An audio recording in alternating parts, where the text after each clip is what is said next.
tatlong warrant of arrest laban sa negosyanteng si Charlie Atong ang nilabas po ng Laguna RTC. Magbabalita po si Erlo Bringas. Erlo?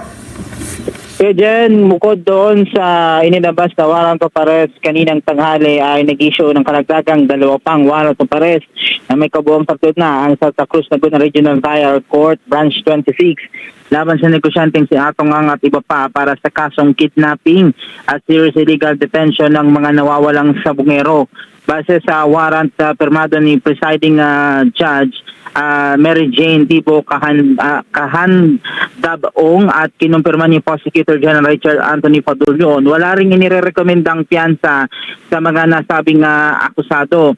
Disyembre noong nakarang taon, ng formal na maisampa ng DOJ ang 10 counts ng kidnapping with homicide at 16 counts ng kidnapping with serious illegal detention laban kay Ang at iba pa sa mga korte sa Lipa City, Batangas at Santa Cruz at San Pablo, Laguna matapos makumpirma ang prima facie evidence at reasonable certainty of conviction.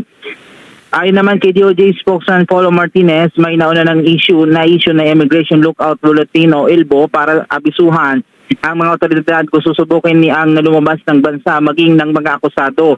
Pero inihanda na nila ang issuance ng hold departure order kay Ang at sa iba pa nitong kasama na hihilingin na rin nila sa korte. Sa ngayon wala pang pahayag ang kampo ni Atong Ang kaugnay ng arrest warrant at inihayag naman ng Bureau of Immigration na wala pa silang record o naitalang pagbiyahe paglabas ng bansa ng negosyanteng si Atong Ang. Yan muna ang latest, balik sa inyo. Salamat ng marami, Erlo Bringas.